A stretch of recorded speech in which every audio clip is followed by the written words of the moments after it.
Përshëndetje. Në këtë video të mësojmë se si me kriju një ikonë me Adobe Illustrator.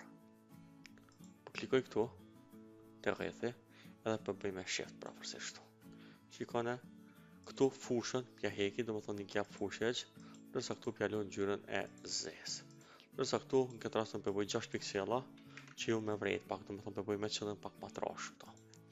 Pastaj klikoj CTRL-C, CTRL-V, domethënë copy paste. Shikoni, kur e kam selektuar e ka këtu një pikë në mes. Tash nëse ngrej këtë me shift kështu, këtë rrethin e nala deri ku ke pika, domethënë mesi i rrethit. Tash po klikoj edhe këtë, po bëj CTRL-C, CTRL-V. Edhe po e marr, po e vendosi. Tash shikoni edhe kjo ka këtë pikën këtu, po e vendosi pikën midis këtyre dyja, shikoni. Tash po i selektoj vetëm këtu dyja lart, edhe po e bëj, po klikoj, po sigurona me pastu align to selection. Pastaj e klikoj këtë vertical align center. Okej. Pastaj i selektoj këto dyja edhe klikoj CTRL-G, bëhen grup. Tash pasi kum bë këto dyja grup, këto jo, i selektoj këtu të gjitha. Edhe shkoj pastaj e bëj këtë horizontal align center. O mirë domethënë sigurum që gjithçka më konë në pozicion sakt. Pastaj po selektoj këtu të gjitha, klikoj CTRL-G, domethënë grup, CTRL-G bën grup. Tash po selektoj këtë, po shkoj këtu, edhe po bëj align to artboard. Kur ta bëj te artboard, tash të klikoj këtë, edhe këtë, këtu vendosen midis qendrës së kësaj. Unë këtë rast artboardin e kam kriju 1200 me 1200 piksela. Hapi tjetër, e marr një rreth tjetër. Pa krijoj këtu me shift, edhe pa ndroj ngjyrën me qëllim domethënë për ngjyrën e kuqe, ose këtë rast ta bën si e portokallse kuqe pak. Tash po i selektoj të gjitha, edhe po klikoj center. Shikoni, kjo tash të vendos këtu. Tash po e selektoj këtë portokallën, edhe shift alt po e rriti pak në mënyrë proporcionale. Pastaj, shikoni, kur e kam selektuar me këtë, apo vreni këtë pikën.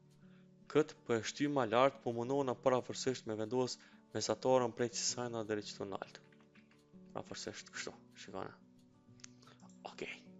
Tash i selektoj të gjitha, edhe shkoj te kjo vegla këtu, është fjala për shape builder tool. Okej, e selektoj këtë veglën, edhe hapi tjetër është, klikoj e më shtypër këtë me këtë. Shikoni, tash këtë edhe këtë, dhe pastaj këtë edhe këtë.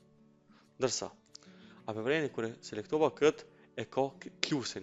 Me kjo kursori, mausit e ka një shigjet edhe plusin. Nëse klikoj alt-n, i bëhet minus. Tash me minus, po klikoj po e fshi këtë, po më i shtypër domethënë alt-n, edhe mausin, edhe po i fshi këtu pikat, shikoni. Edhe këtë këtu, edhe tani ka vetëm kjo. Tash shkoj këtu. Hapi tjetër, domethënë, tash i jap gradient këtu. Tash për momentin ka veç kufizim, kështu që për me bëni gradient, po selektoj një në këtu, për shkak këtë rast këtë, po shkoj këtu te gradienti. Nëse do keni këtu, e gjeni te Windows, domethënë e keni këtu gradientin. Okej. Këtë rast unë e kam para përgatitur një gradient, po çfarë bëmi? E zgjedhmi, klikomi këtu, edhe te paleta ngjyra për shkak zgjedhmi njërin prej ngjyrave, që për shkak këtë portokallën, ndërsa te kjo tjetra unë me e zgjidh të njëjtën për shkak portokallën, tani shkoni këtu te nuancat edhe mundi me bë më mbyll, shikoni pavarësisht këtu. Okej. Tash këtë kësajna që kam selektuar, po klikoj këtu dhe po ja heki non, ja heki kufizimin. Tash i selektoj këto dyja, edhe klikoj i në tastier, edhe ja marr, shikoni kursorin ndryshon ikonën, edhe bën këtu të gjitha. Ndërsa klikoj edhe këtë mes, po bëj delete, edhe një herë delete, tash të kam vetëm këtë. Po tash gradientin po duam me bë pak më bukur, tash ç'ish është ideja? E klikoj këtë, për shembull, filloj me e klikoj pastaj G-n, edhe shikoni e kam opsionin unë me rregullu vet. Çfarë tash? E moj tash. Qëllimi është që në këtë mu bë kjo e ma e mbyll, ndërsa kjo ma qelt. Pastaj njëjtë me këto është veç mirë, për shembull, përse kështu. Edhe pastaj klikoj kët, edhe me G.